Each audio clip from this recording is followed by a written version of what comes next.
Friends, आप सभी का वेलकम है आपके YouTube चैनल सोशल वॉरियर में, जिसमें आपको क्लास 10th के सोशल साइंस के सारे टॉपिक्स को कवर कराया जाएगा आपके बोर्ड एग्जाम के पहले, जो आपके लिए काफ़ी हेल्पफुल होगा। आपके इस आज की क्लास में पॉलिटिकल साइंस के जो चैप्टर 1 सीरीज चल रही है पावर शेयरिंग, उसमें जो आज आपका टॉपिक है उसको मेसोटेरिज्म इन श्रीलंका को मैं इसमें आज कवर करवाऊंगा। मेसोटेरिज्म इन श्रीलंका, लास्ट के जो दोनों टॉपिक्स हैं वो कवर हो चुके हैं, जिसमें बेल्जियम और श्रीलंका की स्टोरी को मैंने कवर करा दिया है। आप चैनल के प्लेलिस्ट में जाकर उन दोनों क्लासेस को देख सकते हैं, जिसमें मैंने डिटेल एनालिसिस कराया है। तो आज आपके इस टॉपिक का डिटेल एनालिसिस कराया जाएगा, जो आपके लिए स्टूडेंट्स काफ़ी हेल्पफुल होगा। और मेरी आपसे एक रिक्वेस्ट है कि यदि आप मेरा कंटेंट आपके बोर्ड एग्जाम के लिए हेल्पफुल हो तो आप मेरे चैनल को सब्सक्राइब करें। आपके सब्सक्राइब करने से मुझे और अच्छा करने का मोटिवेशन मिलेगा आपके लिए। तो लेट्स स्टार्ट टुडे क्लास मेसोटेरिज्म इन श्रीलंका। देखिए, ओके, यस, मेसोटेरिज्म इन श्रीलंका। टॉपिक को स्टार्ट करने से पहले जो हमारी बुक में मेसोटेरिज्म वर्ड को डिफाइन किया गया है उसको हम लोग पहले देखेंगे कि मेसोटेरिज्म शब्द का मीन्स क्या है। ओके, देखिए, मेसोटेरिज्म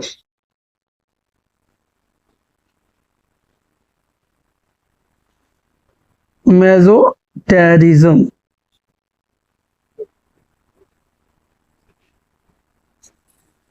क्या लिखा हुआ है? ए belief that the majority community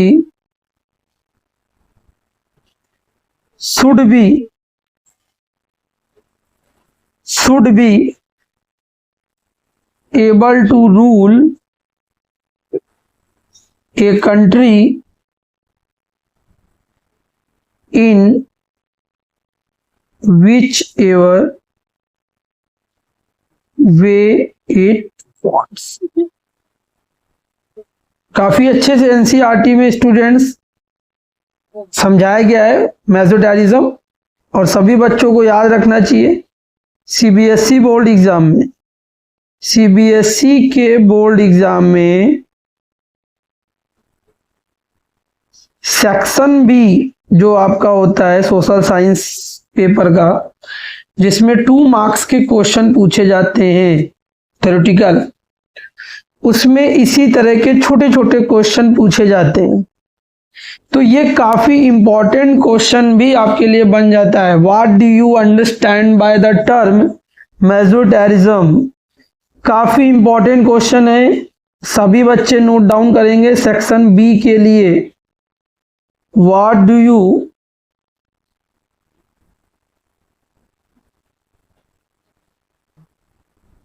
mean the term majoritarianism? सभी बच्चे इस क्वेश्चन को नोट कर लें, 2 मार्क्स के लिए, वेरी इंपॉर्टेंट क्वेश्चन। ओके, चलिए देखते हैं, समझते हैं इसे। A belief that the majority community should be able to rule a country in which ever way it wants.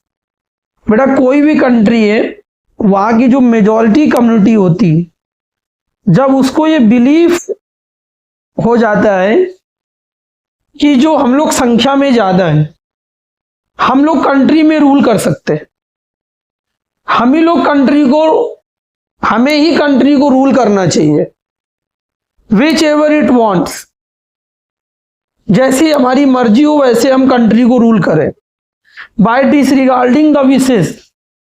और ऐसी सिचुएशन में क्या होता है, जो मेजॉरिटी कम्युनिटी है, जो कंट्री की माइनॉरिटी कम्युनिटीज हैं, उनको दरकिनार करते हुए उनके विशेष को, by disregarding the wishes and needs of the minority, needs of the minority. Minority का मतलब जो संख्या में कम है, जो अल्पसंख्यक हैं, ठीक है। यहां पर सभी बच्चे ध्यान देंगे कि माइनॉरिटी जो कम्युनिटीज होती हैं वो based on number 1 religion, language के बेसिस पर होती है, धर्म और भाषा के आधार पर।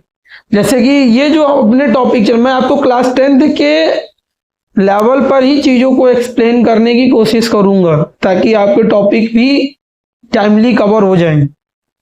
तो आपके स्टोरी में, चाहे बेल्जियम की स्टोरी या श्रीलंका की स्टोरी, उसमें जो माइनॉरिटी का कॉन्सेप्ट दिया गया है वो बेस्ड ऑन लैंग्वेज है।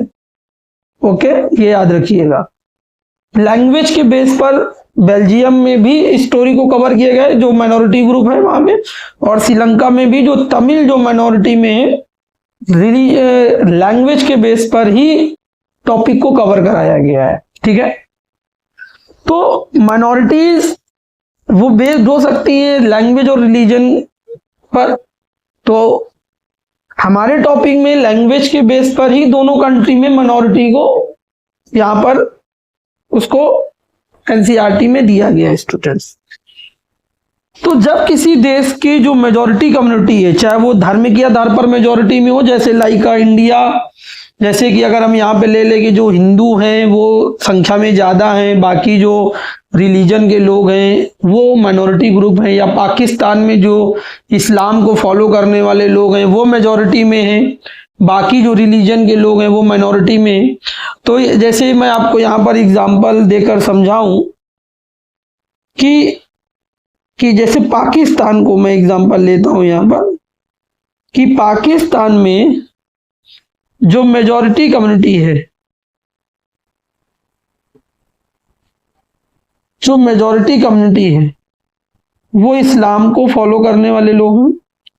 तो वो जो चाह रहे हैं, विच एवर इट वांट्स, तो उन्होंने इसी तरीके से 75 ईयर 70 ईयर से तो रूल कर रहे हैं, वो अपने अनुसार देश को रन कर रहे हैं, अपने माइनॉरिटीज के विशेष और उनकी नीड्स को डिसरिगार्ड करते हुए। ऐसी सिचुएशन को कहते हैं मैजोरिटेरिज्म, बहुसंख्यकवाद जिसे हिंदी में कहा जाता है स्टूडेंट्स। कि ऐसे करेगी एक कंट्री, किसी भी देश में, किसी भी एक देश में वहां की मेजॉरिटी कम्युनिटी को जब बिलीव हो जाता है कि वो ही कंट्री में रूल करने के लायक है, और जो दूसरे लोग हैं जो उनसे संख्या में कम हैं, उनकी जब आप विशेष को और उनकी जरूरतों को जब डिसरिगार्ड करना शुरू कर देते हैं, आप उनके इंटरेस्ट को इग्नोर करना शुरू कर देते हैं और सिर्फ अपने बारे में सोचते हैं और जैसे आप चाहते हैं वैसे देश को चलाना चाहते हैं, तो ऐसी सिचुएशन को हम कहेंगे मैजोरिटेरिज्म, ठीक है। एक और आपको एग्जांपल देके समझाता हूं कि अगर इंडिया का एग्जांपल ले लो स्टूडेंट्स, और इंडिया में यदि मैं रिलीजन के बेस्ड पर ले लूं, based on religion, based on religion, तो आपको पता है कि जो हिंदूज कम्युनिटी के लोग हैं और बाकी जो अदर रिलीजियस कम्युनिटी के लोग हैं, ये लोग, तो आपको पता है हिंदूज जो हैं वो मेजॉरिटी में हैं, बाकी माइनॉरिटी में हैं, ठीक। अगर अपने इंडिया में जो हिंदू लोग हैं अगर वो अपने हिसाब से देश को चलाने लगे, रूल करने लगे, ठीक है, जैसा हम चाहें वैसा हम रूल करने लगे, डिसरिगार्ड करते हुए, disregarding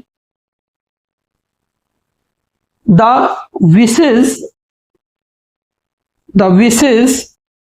and needs of the minorities. यानी जो हमारे कंट्री में मुस्लिम हैं या क्रिश्चियंस हैं या सिख हैं या बौद्ध हैं या जैनिज्म को फॉलो करने वाले लोग हैं, हम उनके ज़रूरतों को, उनके इंटरेस्ट को, उनके विशेष को, उनकी नीड्स को दरकिनार करें और हम जैसे चाहें वैसे देश को चलाएं, तो ऐसी सिचुएशन को हम कहेंगे कि इंडिया में मेजोरिटेरिज्म फॉलो हो रहा है, बहुसंख्यकवाद फॉलो हो रहा है, जो कि अच्छा नहीं होगा देश के लिए। तो थैंक गॉड अपने कंट्री में ऐसा कुछ नहीं है, मैंने आपको समझाने के लिए इस चीज को लिया।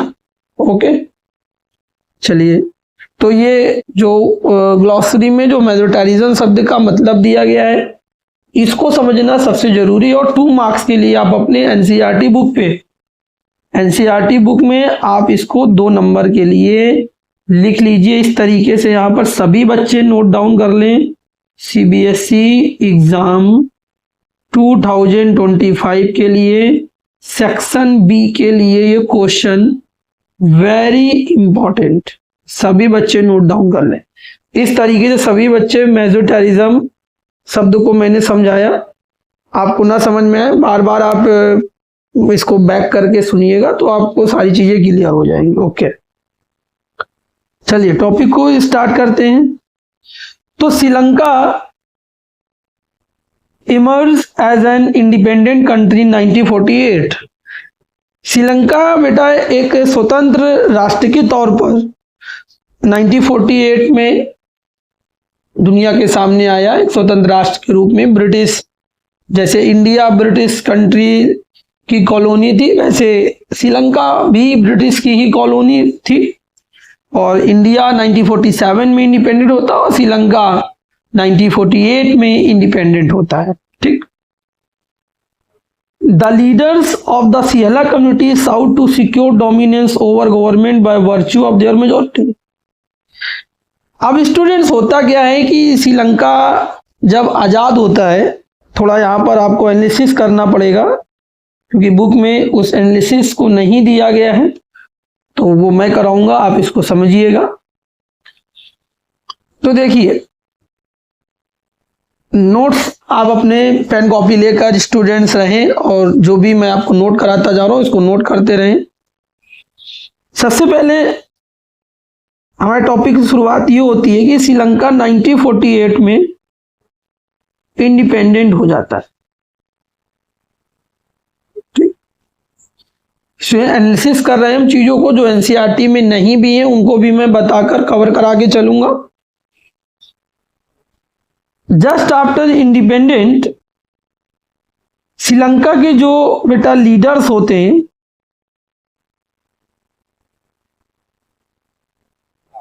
वो श्रीलंका में parliamentary form of government model को एक्सेप्ट करते। ये चीज बहुत इंपॉर्टेंट है जो एनसीईआरटी में आपको नहीं दी गई है, समझिएगा। जैसे इंडिया में बेटा पार्लियामेंट के इलेक्शंस होते हैं जो इस समय रनिंग में भी हैं, जिसमें एक कैंडिडेट एक डेफिनेट कॉन्स्टिट्यूंसी से चुनकर पार्लियामेंट पहुंचता है, जिसमें लोग वोट करते हैं अपने कैंडिडेट को इस इलेक्शन में। तो ऐसे ही मॉडल को श्रीलंका ने भी अपनाया कि हम पार्लियामेंट्री फॉर्म ऑफ गवर्नमेंट के मॉडल को देश में लागू करेंगे, अब हमारा देश आजाद है। तो बेटा देखो, श्रीलंका की स्टोरी में आप लोगों ने पढ़ा था कि श्रीलंका में मेजर जो कम्युनिटीज हैं, सभी बच्चे एनालिसिस करते चलेंगे, चीजों को रिकॉल भी करते रहें। जो मेजर कम्युनिटीज हैं वो 2 हैं, सभी बच्चों को बताया। एक श्रीलंका में जो है वो शिहला लोग हैं, सिहला कम्युनिटी के लोग हैं, और दूसरे जो हैं वो तमिल्स कम्युनिटी के लोग हैं। सभी बच्चों को परसेंटेज पता है, 74% सियाला स्पीकर्स कम्युनिटी के लोग थे और 18% आपके तमिल कम्युनिटी के लोग थे। ठीक है, सभी बच्चों को ये एनालिसिस ऑलरेडी कराया जा चुका है, तो यहां से हमें क्लियर पता चल रहा है कि जो सियाला कम्युनिटी के लोग हैं ये मेजॉरिटी ग्रुप के लोग हैं और ये माइनॉरिटीज ग्रुप में आते हैं। ठीक है, तो जब बेटा आप पार्लियामेंट्री फॉर्म ऑफ गवर्नमेंट के मॉडल को एक्सेप्ट कर रहे हो जिसमें इलेक्शन होना, तो आप ही बताया, आप यहां से आइडिया लगा सकते हो कि सर मोस्टली जो इलेक्टेड लीडर्स होंगे, वो सर सिहला स्पीकिंग कम्युनिटी से ही इलेक्ट होकर आएंगे।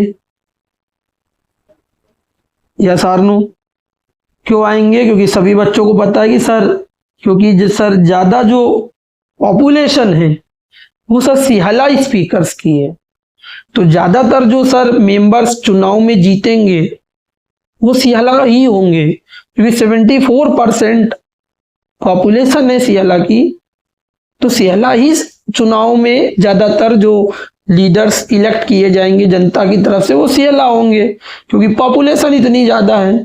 ओके, और तमिल लीडर्स की संख्या कम होगी। तो अगर मैं आपसे ये पूछूं कि बेटा जो गवर्नमेंट बनेगी चुनाव में, इलेक्शन के बाद जो गवर्नमेंट फॉर्म होगी, उसमें सिहला कम्युनिटी के लोगों का, सिहला कम्युनिटी के स्पीकर्स कम्युनिटी के जो लोग हैं उनका जो नंबर होगा वो ज्यादा होगा कि नहीं, हायर होगा कि नहीं गवर्नमेंट में? यस सर, हायर होगा, क्योंकि ज्यादातर जो लीडर्स हैं वो सिहला कम्युनिटी के ही लोग हैं, तो उनकी सर संख्या निश्चित तौर पे ज्यादा होगी जो चुनाव जीत कर जा रहे हैं। हर एक एमपी जो मेंबर ऑफ पार्लियामेंट होगा वो सियाला स्पीकर कम्युनिटी को ही बिलोंग करता होगा सर, क्योंकि parliamentary form of system of government के मॉडल को अपनाया इनके लीडर्स ने। तो ये आपको एनालिसिस मैंने आपको यहां से करा दिया। ठीक है, चलिए एनसीईआरटी में, तो अब आप देखिए जो लीडर्स थे बेटा, the leaders of the Sinhala community, जो सिहला कम्युनिटी के जो नेता थे, जो समुदाय के जो लीडर्स थे, साउथ टू सिक्योर डोमिनेंस, उन्होंने गवर्नमेंट में, ओवर गवर्नमेंट सरकार में डोमिनेंस को सिक्योर करने का प्रयास किया, और वो भी किस आधार पे? वर्च्यू ऑफ देयर मेजॉरिटी, अपनी संख्या के आधार पर, अपनी मेजॉरिटी के बेस पर उन्होंने गवर्नमेंट को ओवर करने की कोशिश की। ओवर किया, कोशिश क्या की? ओवर कर दिया बेटा। Secure dominance over government, government पर अपना डोमिनेंस सिक्योर किया, अपना डोमिनेंस इस्टेब्लिश किया अपनी संख्या बल के आधार पर, और एज अ रिजल्ट परिणाम स्वरूप क्या होता है बेटा? द डेमोक्रेटिकली इलेक्टेड गवर्नमेंट, जो एक लोकतांत्रिक चुनी हुई सरकार थी, adopted a series of majoritarian measures, वो क्या करती है? एक के बाद एक मेजोरिटेरियन कदम उठाती है, बहुसंख्यकवाद को बढ़ावा देने लगती है, एक स्पेशल कम्युनिटी के लोगों को ही आगे बढ़ाने का काम किया जाता है गवर्नमेंट के द्वारा। मेजर्स टू एस्टैब्लिश सिहला सुप्रीमेसी, और ऐसा क्यों किया जा रहा है? ताकि जो सिहला स्पीकर्स हैं उनकी सुप्रीमेसी, उनकी सर्वोच्चता, उनका दबदबा देश में इस्टेब्लिश हो सके। इसके लिए गवर्नमेंट ये काम करने लगती है श्रीलंका की, वैसे क्या रूल होना चाहिए, सरकार का जो बेटा ऑब्जेक्टिव होना चाहिए, सर गवर्नमेंट हम किसको बोलते हैं, गवर्नमेंट हम उसको बोलते हैं जो कहती है सबका साथ और सबका विकास। गवर्नमेंट का जो मॉडल होता है, एक जो बेटा हम कह सकते हैं कि जो एक आइडियल गवर्नमेंट होती है, वो ये कहती है कि हम सबका साथ और सबका विकास करेंगे। ठीक है, सॉरी, हम सबका साथ और सबका विकास करेंगे। ये एक आइडियल गवर्नमेंट मॉडल होता है। तो आप श्रीलंका में क्या देख रहे हैं स्टूडेंट्स, आप श्रीलंका के टॉपिक में जो आज का टॉपिक, उसमें आप ये देख रहे हो कि जो श्रीलंका की गवर्नमेंट है वो कुछ सर अलग ही रास्ते पर जा चुकी है। वो तो सिर्फ एक ही जो सिहाला स्पीकर्स हैं, जो उनके समुदाय के जो लोग हैं, सिहाला स्पीकर्स कम्युनिटी के लोग, उनकी जो सुप्रीमेसी है उसको ये लोग इस्टेब्लिश कराना चाहते हैं, अपने समाज की सर्वोच्चता को स्थापित करना चाहते हैं। और इसके लिए वो एक के बाद एक मेजोरिटेरियन स्टेप्स सरकार ले रही है ताकि श्रीलंका में बहुसंख्यकवाद को बढ़ावा दिया जा सके।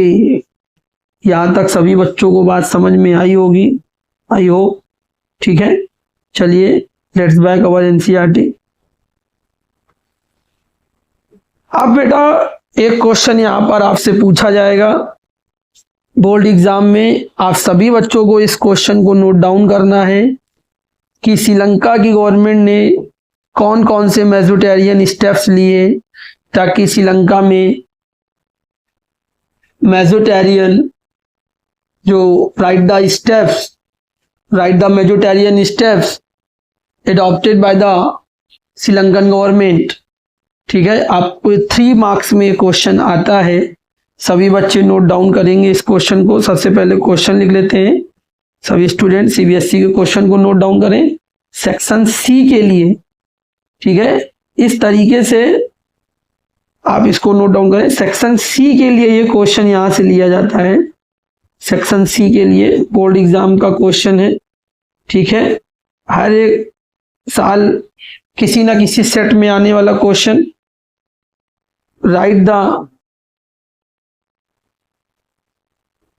Majoritarian steps, write the majoritarian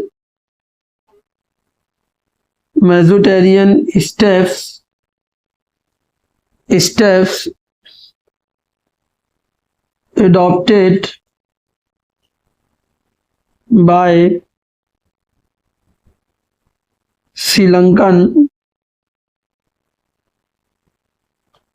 government to establish Sinhala supremacy. सभी बच्चे क्वेश्चन नोट डाउन करें। 3 मार्क्स का क्वेश्चन, ये वाला क्वेश्चन आपका 3 मार्क्स में ही पूछा जाएगा।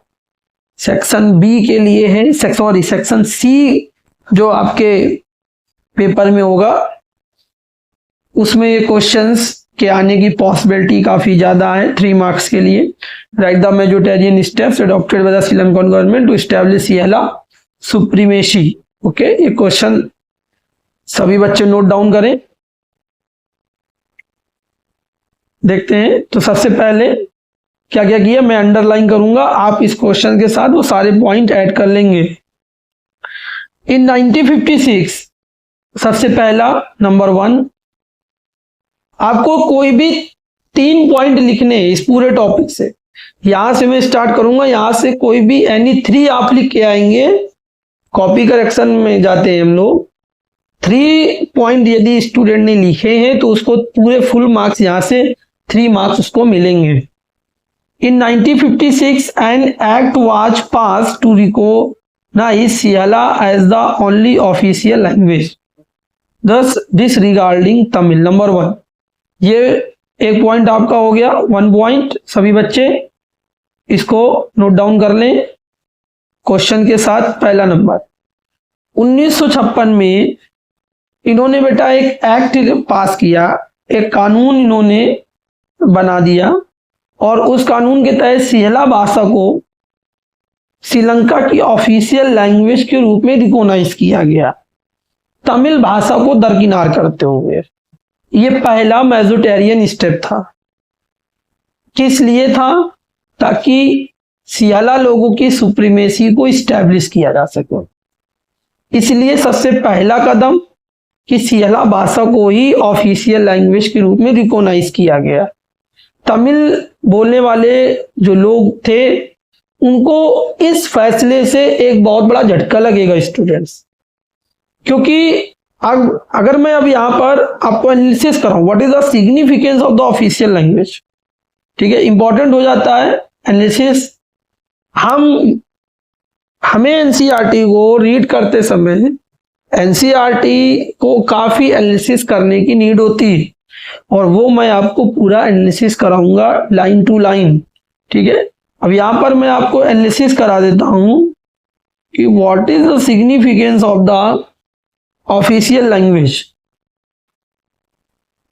व्हाट इज द सिग्निफिकेंस,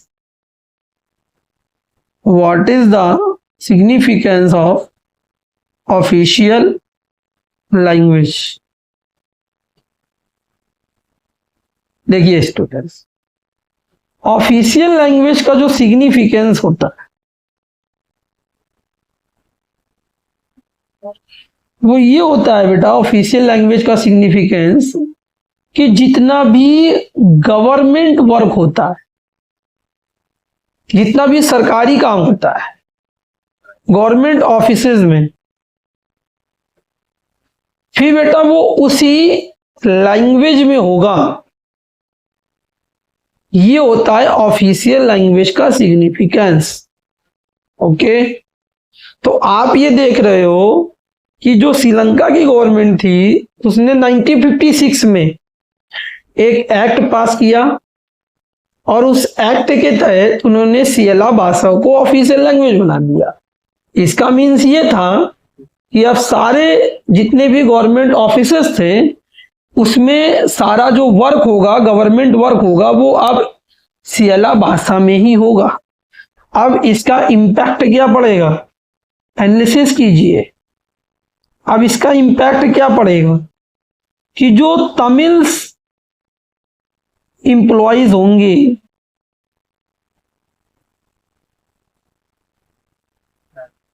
उनकी जो जॉब है अब उस जॉब से वो आउट किए जा सकते हैं, उन्हें फायर कर दिया जाएगा क्योंकि उन्हें तो तमिल भाषा आती है। अब आपको काम करना है सियाला भाषा में, सियाला आपको आती नहीं है, या तो आप सियाला सीख लीजिए या तो नौकरी छोड़ दीजिए। तो सियाला कम्युनिटी के लोगों की सुप्रीमेसी को इस्टेब्लिश करने के लिए सबसे पहले वहां की सरकार ने सियाला भाषा को ही ऑफिशियल लैंग्वेज को का स्टेटस दे दिया। बड़ा ही बिग डिसीजन था ये। मेजोटेरियन मेजर्स में सबसे इंपॉर्टेंट जो स्टेप मैं कहूंगा वो यही था जिसमें उन्होंने सियाला भाषा को ऑफिशियल लैंग्वेज बनाया। ठीक है, लाइन टू लाइन एनालिसिस आपको आपके सोशल वॉरियर चैनल में मिलेगा। चैनल को सभी बच्चे सब्सक्राइब कर लें ताकि जब भी वीडियो अपलोड किया जाए वो आपको तुरंत नोटिफिकेशन मिले। ठीक है, और मैं आपको इस तरीके से एनसीईआरटी एनालिसिस कराऊंगा कि बोर्ड एग्जाम में आपको कोई भी प्रॉब्लम नहीं आएगी। ठीक है, और एक चीज सभी बच्चे याद रखें, ये जो लाइन है आपकी, ये असर्शन रीजन करेक्ट रिकरेक्ट में भी आपसे पूछी जा सकती है बच्चों। ठीक है, क्योंकि आपको पता है सेक्शन ए में एक नए तरह के क्वेश्चन को ऐड किया गया है लास्ट ईयर ही, जिसमें राइट और री राइट करना पड़ता है। री राइट, आपको स्टेटमेंट दिया जाएगा और उस स्टेटमेंट को आपको उसमें जो गलती है उसे आइडेंटिफाई करके उसे सही लिखना होगा। तो बेटा ये जो लाइन है, ये लाइन आपके राइट री राइट में बहुत ज्यादा इंपॉर्टेंट है। ये लाइन आपको डायरेक्ट उठाकर दे दी जाएगी, बस इसमें बोर्ड एग्जाम के जो एग्जामिनर हैं जो पेपर को सेट करेंगे वो क्या करेंगे, सिहला की जगह यहाँ पर तमिल कर देंगे और तमिल की जगह यहाँ पर सिहला कर देंगे। और आपको लगेगा, क्योंकि जब बोर्ड एग्जाम आप देंगे तो उसका एक अलग थोड़ा सा प्रेशर होता है एग्जाम का, तो वहां पर आप गलती कर सकते हैं।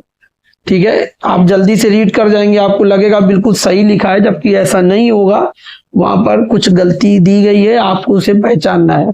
तो मैं आपको बता रहा हूँ ये लाइन आपके लिए बहुत इंपॉर्टेंट है, 1 नंबर सेक्शन ए में भी आ जा सकता है यहां से। ठीक है,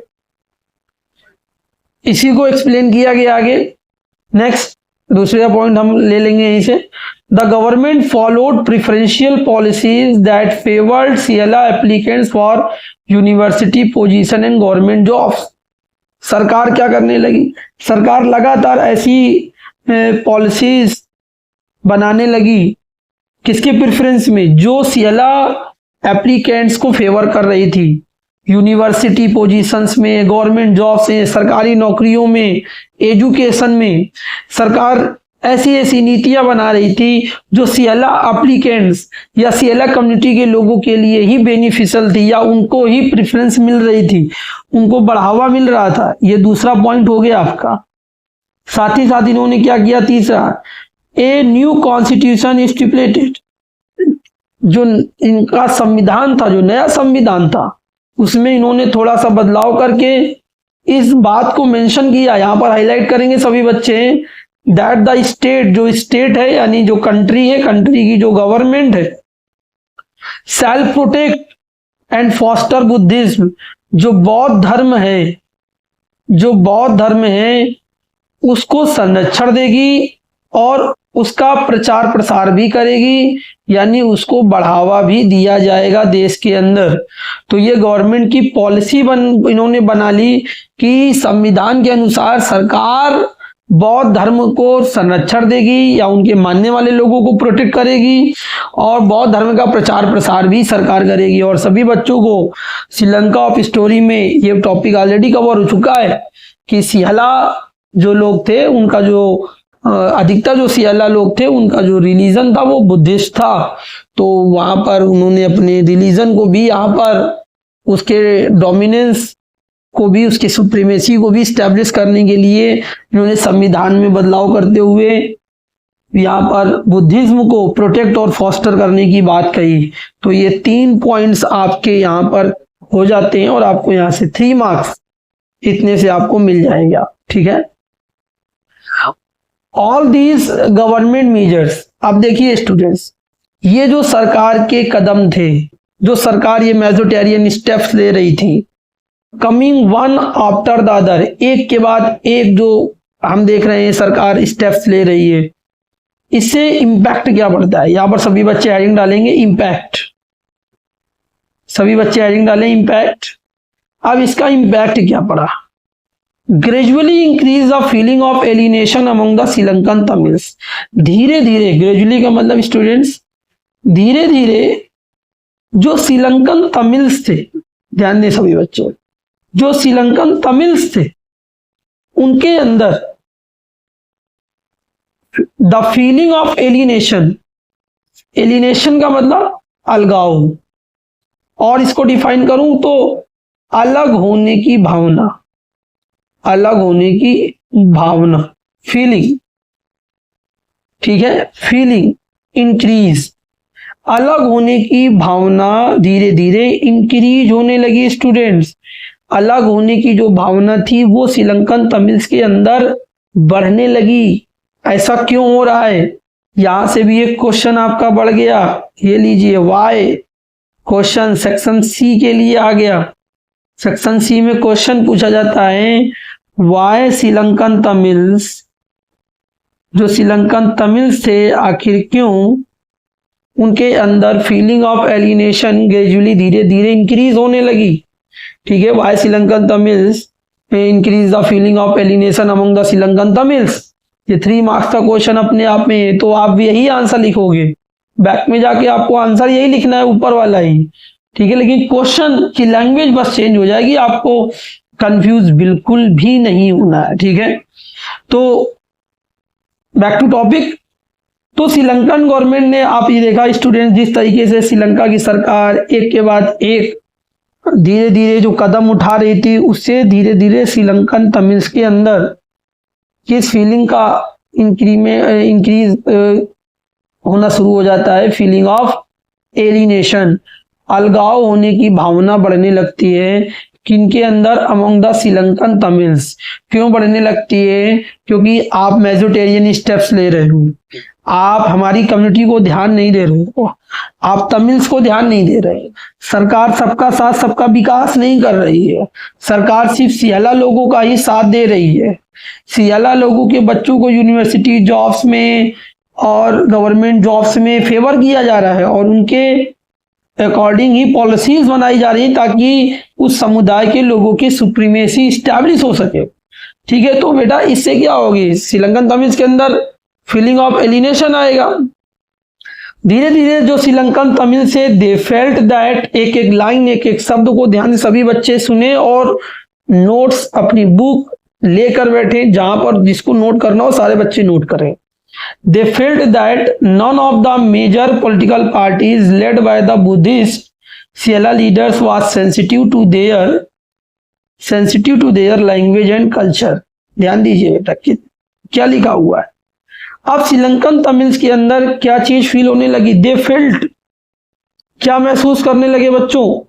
Sri Lankan Tamils they felt that, उनको ये महसूस होने लगा, none of the major political parties, Sri Lanka में बहुत सारे राजनीतिक दल थे और एक बात आपको समझनी चाहिए, हर एक राजनीतिक दल में अधिकतर सियाला कम्युनिटीज के ही नेता थे।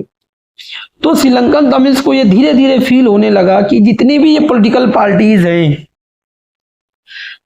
लेड बाय द बुद्धिस्ट सियाला लीडर्स, जिनका नेतृत्व सियाला लीडर्स कर रहे हैं, was sensitive to their culture and language, वो अपनी भाषा और अपने कल्चर के प्रति बहुत ज्यादा सेंसिटिव है। और कहीं ना कहीं कोई भी पार्टी अपने सियाला लोगों को नाराज नहीं करना चाहती है, इसलिए वो हमारा फेवर करेंगे ही नहीं। ये तमिल्स को फील होने लगा कि हम लोग की नहीं सुनी जाएगी, ये जितने भी राजनीतिक दल हैं श्रीलंका में वो हमारी नहीं सुनेंगे, क्योंकि कोई भी सियाला जो वोट बैंक है, सियाला जो लोग हैं, उनको कोई नाराज नहीं करना चाहता, क्योंकि एक बहुत बड़ा वोट बैंक है, 74% लोग हैं, उनको कौन पार्टी नाराज करना चाहेगी। तो श्रीलंकन तमिल्स के अंदर फीलिंग ऑफ एलिनेशन आने लगा। They felt that the constitution and government policy denied them equal political rights. Sri Lankan Tamils को यह फील होने लगा कि चाहे संविधान हो चाहे सरकार हो, दोनों ही तरफ से हमें इक्वल राइट्स देने से मना किया जा रहा है। संविधान, द कॉन्स्टिट्यूशन और गवर्नमेंट पॉलिसी, सरकार की नीतियां और संविधान denied them equal political rights, उनको बराबर के राजनीतिक अधिकार नहीं दे रहे हैं। डिस्क्रिमिनेटेड अगेंस्ट देम, उनको ये लग रहा था कि उनके साथ डिस्क्रिमिनेट किया जा रहा है, उनके साथ भेदभाव हो रहा है। इन गेटिंग जॉब्स, नौकरियों में, या other opportunities and ignore their interest, या दूसरे अवसरों में या उनके हितों को लगातार इग्नोर किया जा रहा है, उनके इंटरेस्ट को इग्नोर किया जा रहा है, उनको अपॉर्चुनिटीज नहीं मिल रही हैं, अन्य मौके नहीं मिल रहे हैं, उनको नौकरियों में भी उनके साथ भेदभाव किया जा रहा है। तो दैट्स व्हाई, इस वजह से ही श्रीलंकन तमिल्स के अंदर आप ये देख रहे हो, जो श्रीलंकन तमिल्स हैं उनके अंदर कौन सी फीलिंग इंक्रीज होती है? उनके अंदर एक फीलिंग बढ़ती है और वो फीलिंग होती है द फीलिंग ऑफ एलिनेशन, कि हमें अलग होना है, हमें आप अलग कर दीजिए, हम साथ नहीं रहेंगे। ठीक है, आप देखिए स्थिति कितनी लगातार खराब होती जा रही है श्रीलंका में, गवर्नमेंट ठीक से नहीं चल रही जा रही है इस वजह से केवल। ठीक है, गवर्नमेंट एक कम्युनिटी के लोगों को फेवर कर रही, तो यहां से आपको लर्निंग भी करनी है। कि अगर बेटा किसी भी देश की सरकार किसी भी एक कम्युनिटी को फेवर करेगी तो दूसरे लोगों को फीलिंग ऑफ एलिनेशन आएगा, जो दूसरी कम्युनिटीज है उनको फीलिंग ऑफ एलिनेशन आने लगेगी, उनके अंदर ये फील होने लगेगा उनको कि उनके साथ भेदभाव हो रहा है, उनके साथ गलत हो रहा है। इसीलिए मैंने बताया कि जो गवर्नमेंट का जो आइडियल मॉडल होता है वो होता है सबका साथ और सबका विकास, कि हम सबका साथ लेंगे और सबको साथ रखेंगे और सबका विकास करेंगे, सबके लिए योजनाएं लाएंगे, सबके लिए काम करेंगे। ठीक है, back to topic. As a result, परिणाम स्वरूप स्टूडेंट्स क्या होता है, the relation between the Sinhala and the Tamil communities strained over time. तो इसका रिजल्ट यहाँ पर हेडिंग डाल देंगे रिजल्ट। ठीक है, लाइन टू लाइन आपको रीडिंग करा रहा हूं, सभी बच्चे ध्यान से स्टडी करें। अब इसका अंतिम परिणाम क्या होता है, इसका आउटकम क्या होता है कि जो रिलेशन होते हैं, जो बेटा संबंध होता है किसके बीच, सिहला और तमिल कम्युनिटीज के बीच, स्ट्रेंड ओवर टाइम, समय के साथ साथ वो संबंध खराब होने लगते हैं। जो इनके देश का भाईचारा था, ठीक है, जो भाईचारा था वो भाईचारा धीरे धीरे दुश्मनी में बदलने लगता है। दोनों ही समुदाय के लोग एक दूसरे से हेट करने लगते हैं, घृणा करने लगते हैं। ठीक है, तो संबंध इतने खराब हो जाते हैं और उसकी वजह है सिर्फ और सिर्फ वहां की गवर्नमेंट की पॉलिसीज। ठीक है, अब बेटा क्या करेंगे, यहाँ पर हेडिंग डालेंगे स्ट्रगल। अब जो श्रीलंकन तमिल्स होंगे बेटा वो अपनी लड़ाई लड़ेंगे, अपने लिए संघर्ष करेंगे। इसको देखते हैं वो क्या करते हैं। ठीक है, श्रीलंकन जो तमिल्स हैं वो कितना स्ट्रगल करते हैं स्टूडेंट्स, ध्यान से देखिए।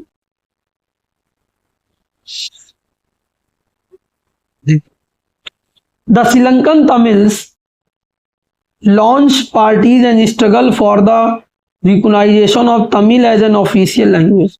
एक एक लाइन को हाईलाइट करेंगे। जो बेटा श्रीलंकन तमिल्स थे उन्होंने अपनी पॉलिटिकल पार्टीज भी लॉन्च की। जो श्रीलंकन तमिल से, ध्यान दें सभी बच्चे, नोट डाउन करते चलेंगे, एनालिसिस करते चलेंगे, सभी मेरे बच्चे एनालिसिस करेंगे लाइन टू लाइन एनसीईआरटी का। ठीक है, देखिए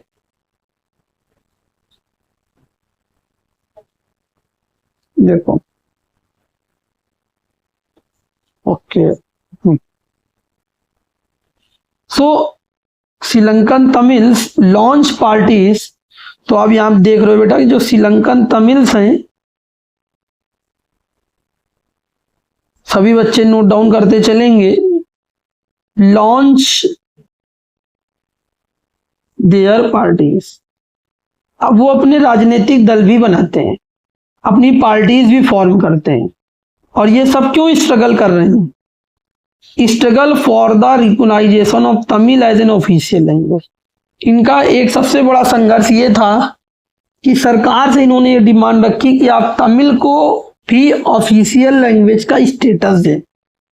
इसके लिए इन्होंने बड़ा स्ट्रगल करने लगे बेचारे श्रीलंकन तमिल्स। दूसरी मेन डिमांड्स, क्वेश्चन लिखे सबसे पहले सेक्शन सी के लिए। यहां पर क्वेश्चन है what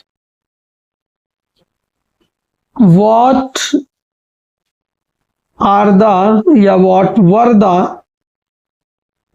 were the three main demands of Sri Lankan Tamils. लिख ले, 2025 के लिए बहुत ही हॉट क्वेश्चन। ठीक है, आने की पॉसिबिलिटी बहुत ही ज्यादा students. What were the three main demands of the Sri Lankan Tamils, बहुत ही इंपॉर्टेंट क्वेश्चन है आपका सेक्शन सी के लिए। ठीक है, 3 मार्क्स के लिए क्वेश्चन है। व्हाट वर या what are the three main demands of the Sri Lankan Tamil. सभी बच्चे इस क्वेश्चन को अपनी एनबी में नोट कर ले, बहुत इंपॉर्टेंट क्वेश्चन। ठीक है, तो नंबर 1 मेन डिमांड क्या थी, number 1 Tamil as an official language, recognisation of Tamil as an official language. यहां से आप लिख दीजिएगा, रिकॉग्नाइजेशन से आपको फुल नंबर मिलेंगे, डोंट वरी। बोर्ड एग्जाम में 90 प्लस नंबर कैसे लाए जाते हैं, आपको ये पता होना चाहिए मुझे लिखना कितना है, कितने में मुझे फुल मार्क्स मिल जाएगा। ठीक है, तो हार्ड वर्क के साथ साथ स्मार्ट वर्क भी करेंगे, स्मार्ट स्टडी करेंगे, स्मार्ट आंसर राइटिंग करेंगे, ताकि हम बोर्ड एग्जाम में जो हम लोगों का और आप लोगों का जो टारगेट है कि सर सोशल साइंस में 90 प्लस मार्क्स लाने हैं मुझे, वो आएंगे, बिल्कुल आएंगे। ठीक है, आप सोशल वॉरियर चैनल के साथ जुड़े रहिए, चैनल को सब्सक्राइब कीजिए, ताकि एनालिसिस आपको एक एक टॉपिक का बिल्कुल डीप एनालिसिस एनसीईआरटी का मिल सके। ठीक है, तो recognisation of Tamil as an official language number 1। अब यहाँ पर नंबर 2 डालेंगे सभी बच्चे एनसीईआरटी में, फिर फेयर में नोट कर लेंगे answer. Regional autonomy and equality of opportunity in securing education and jobs. Number 2 regional autonomy, और number 3 equality of opportunity in securing education and jobs. बहुत ही इजी क्वेश्चन और इसका उतना ही इजी आंसर। ठीक है, 3 पॉइंट्स में बेटा ये आंसर खत्म हो गया। क्या क्या लिखना है आपको? Number 1 Tamil as an official language, answer में Tamil as an official language, ये पहली डिमांड हो गई। नंबर 2 रीजनल ऑटोनॉमी, और नंबर 3 इक्वलिटी ऑफ अपॉर्चुनिटी, या सिर्फ आप इक्वलिटी भी लिख दोगे तो मैं आपको बता रहा हूं, आपको जो एग्जामिनर है वो आपको 1 1 1 ऐसे करके 3 मार्क्स पूरे देगा। डोंट वरी, कुछ भी रट्टा नहीं मारना है, कॉन्सेप्ट को सभी बच्चे समझेंगे, और कितना बोल्ड की कॉपी में मुझे लिखना है ये सभी बच्चों को पता होना चाहिए। ठीक है, तो आपको मैं ये बिल्कुल भी मैं नहीं चाहता हूं कि आप रट्टा मारें बड़े बड़े आंसर्स का। ठीक है, कॉपी करेक्शन में कितने कंटेंट से आपको मार्क्स मिल जाता है वो मेन है। ठीक है, तो इस क्वेश्चन के लिए इतना आंसर इनफ है, इतना आप लिखोगे बेटा फुल मार्क्स मिलेगा, 3 में 3 मिलेगा। ठीक है, Tamil as an official language, regional autonomy and equality. और अच्छा लिखना चाहते हो तो equality in education and jobs लिख दीजिएगा। ठीक है, नेक्स्ट इसको क्लीन करते हैं। आई होप कि आप लोगों ने नोट डाउन कर लिया होगा, आज इस टॉपिक को पूरा कवर करना है। But their demand for more autonomy to provinces populated by Tamil was repeatedly denied. अब सरकार ने बेटा सर क्या किया, सरकार ने सर इन डिमांड्स को एक्सेप्ट किया कि नहीं किया, देखते हैं। लेकिन जो इनकी बेटा डिमांड थी मोर ऑटोनॉमी की, ठीक है, to provinces populated by Tamils were repeatedly denied.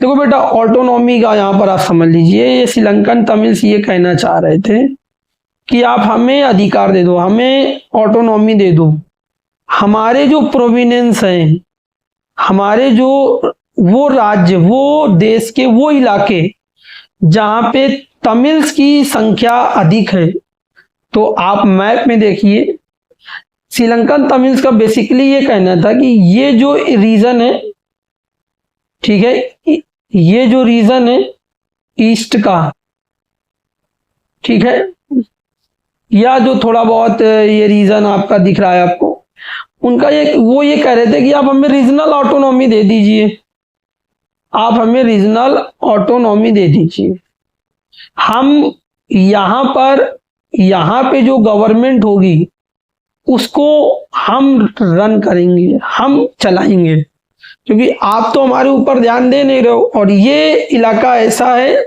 जहां पे ये तमिल पॉपुलेटेड एरिया है, तो क्यों ना हम अपने इलाके में, क्योंकि संख्या में ज्यादा है, तो हम अपने इलाके में अपनी सरकार चलाएं, हम आपका सहयोग करेंगे, आप पूरे देश को चला रहे हैं, आप हमें हमारे एरिया में हमें सरकार को रन करने दीजिए। बस इन्होंने रीजनल ऑटोनॉमी मांगी थी कि आप हमें क्षेत्रीय सत्ता दे दीजिए ताकि हम गवर्नमेंट रन कर सके, वहां पर अपने लोगों के लिए काम कर सके।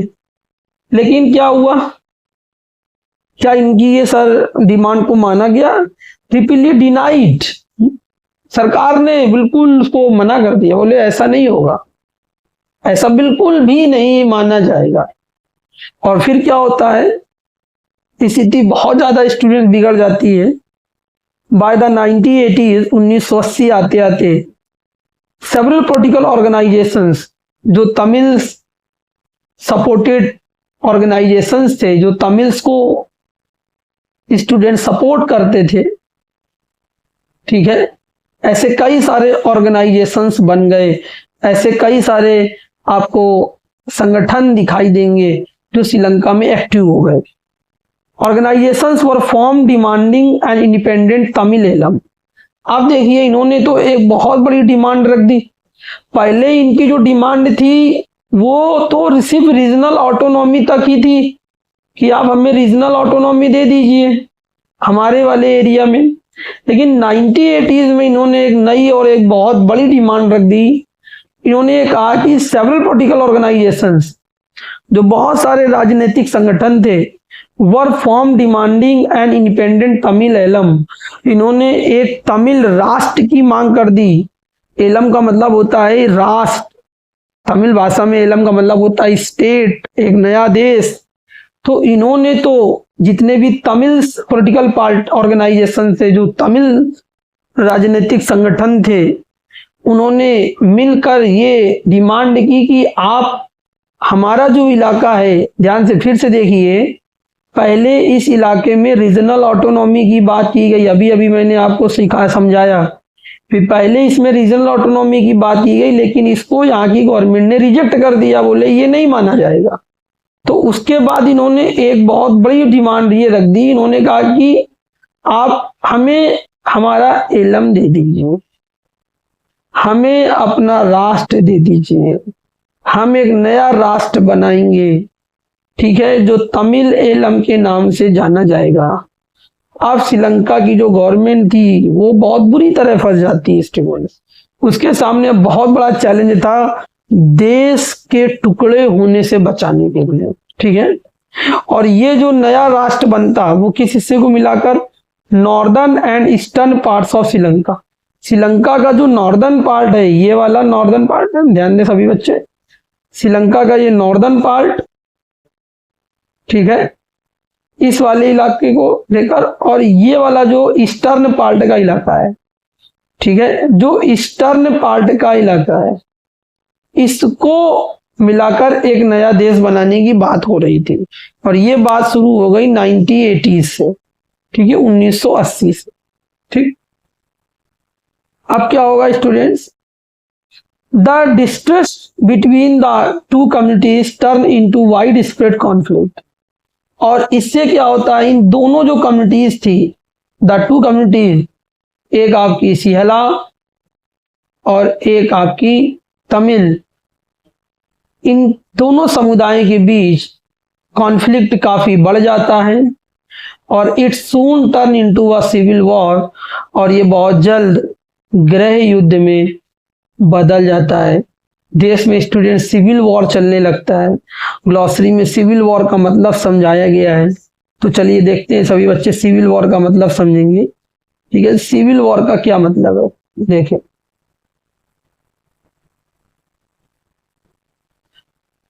सिविल वॉर,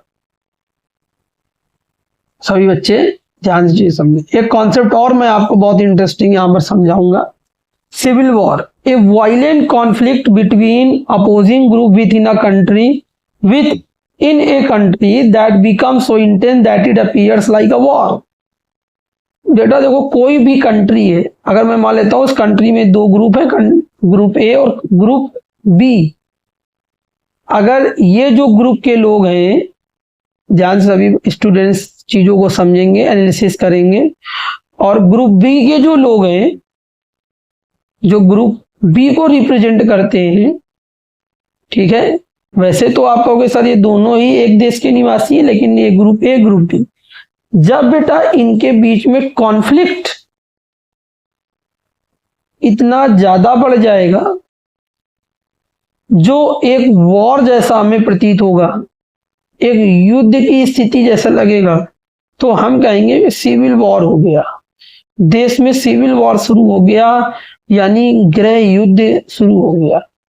इसमें जो बेटा इंटेंसिटी होती है फाइट की, लड़ाई की, वो बहुत ज्यादा होती है।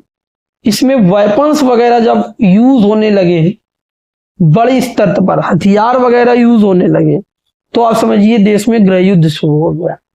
अब बेटा मैं यहाँ पर सभी बच्चों को एक कॉन्सेप्ट और समझाना चाहूंगा, राइट्स का, दंगे। और यदि मैं एनसीईआरटी में, क्योंकि आपको ऐसा एनालिसिस कहीं भी नहीं मिलेगा, तो यदि मैं आपसे यहाँ पर थोड़ा सा एक और एनालिसिस कराऊं कि what is the difference between, आपके लेवल पर चीजों को समझा रहा हूं, what is the difference between civil war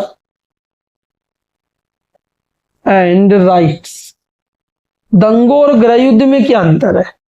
तो I would say that I can conclude that कि जो सिविल वॉर होता है, you can say that student कि sir civil war entire country में होता है। जब पूरे देश में वो दोनों समुदाय लड़ने लगे, हर जगह लड़ाई होने लगे, मतलब देश के हर एक इलाके में लोग लड़ रहे हैं, उसको हम कहेंगे सिविल वॉर। सर राइट्स में क्या डिफरेंस होता है। तो जैसे बेटा कि ये आपका इंडिया है, ठीक है, मैप आपको बना के दिखा देता हूं, ये आपका प्यारा भारत देश है अपना, ठीक है। और अगर मैं ये बात करूं कि ये जो हमारा देश भारत है स्टूडेंट्स, ठीक है,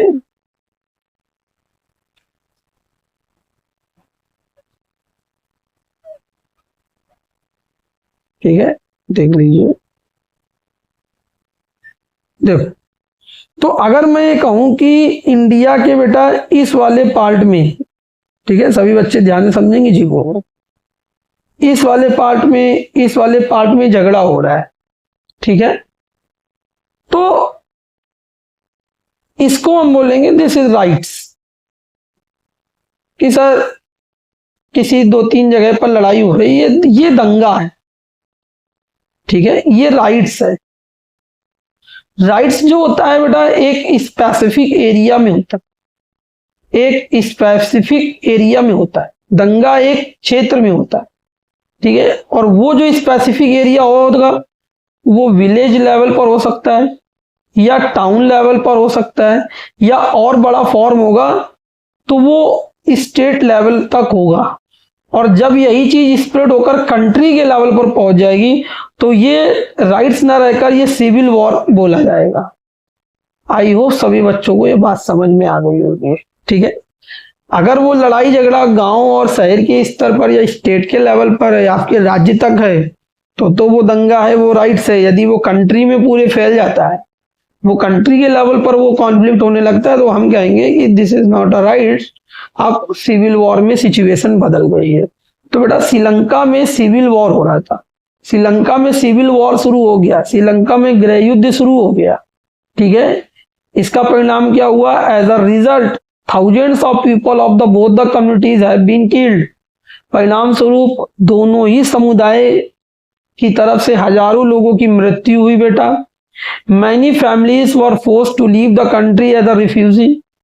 बहुत सारे परिवारों को मजबूरी में देश छोड़ना पड़ा, force to leave the country as a refugee, और दूसरे कंट्री में एज अ रिफ्यूजी, शरणार्थी के तौर पर। मतलब आप देखिए जो सिटीजन रहे कभी श्रीलंका, मतलब कि आप सिटीजन हैं अपने देश में और आपको अब दूसरे देश में जाकर एज अ रिफ्यूजी आपको शरण लेना पड़ रहा है, एक शरणार्थी के तौर पर आपको शरण लेनी पड़ रही है। तो आप समझिए, तो अगर मैं यहां पर एक और एनालिसिस करूं सभी बच्चे, क्योंकि मैं सिर्फ क्लास 10 के एग्जाम को ही नहीं फोकस कर रहा हूं, जो दूसरे गवर्नमेंट एग्जाम को भी प्रिपेयर कर रहे हैं और जिनका टारगेट है कि हमें एनसीईआरटी कंप्लीट करनी है, तो वो मेरे यूट्यूब सोशल वॉरियर के चैनल में एनसीईआरटी का डिटेल एनालिसिस आपको यहाँ पर मिलेगा।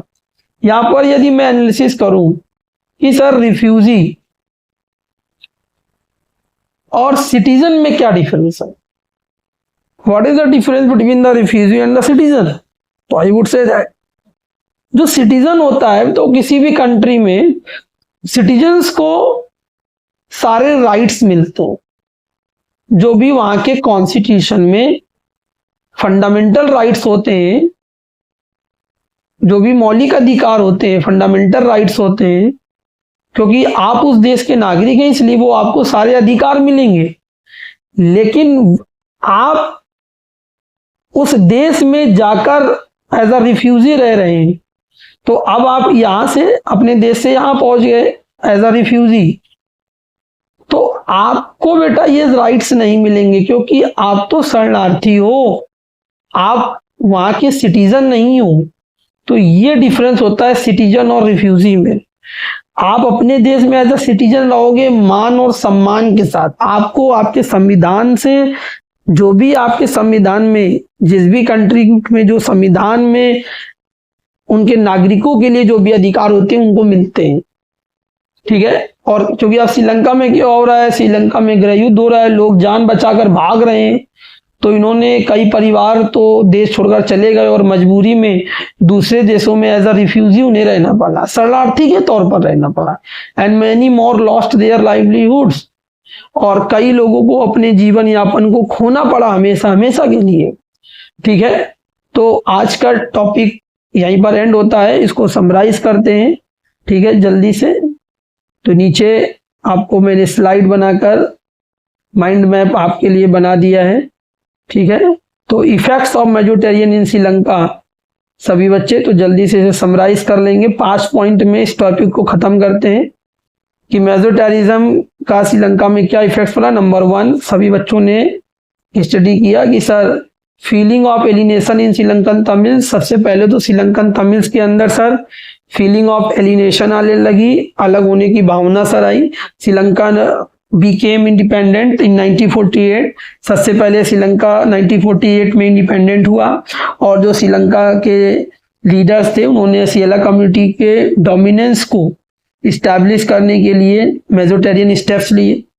डिस्क्रिमिनेशन हो रहा था, राइट्स एंड अपॉर्चुनिटीज तमिल्स के साथ। प्रेफरेंशियल पॉलिसीज बनाई जा रही थी, जो गवर्नमेंट थी वो स्टूडेंट्स प्रेफरेंशियल पॉलिसीज को फॉलो कर रही थी, जो फेवर करती थी सियला एप्लीकेंट्स को यूनिवर्सिटी और गवर्नमेंट जॉब्स में।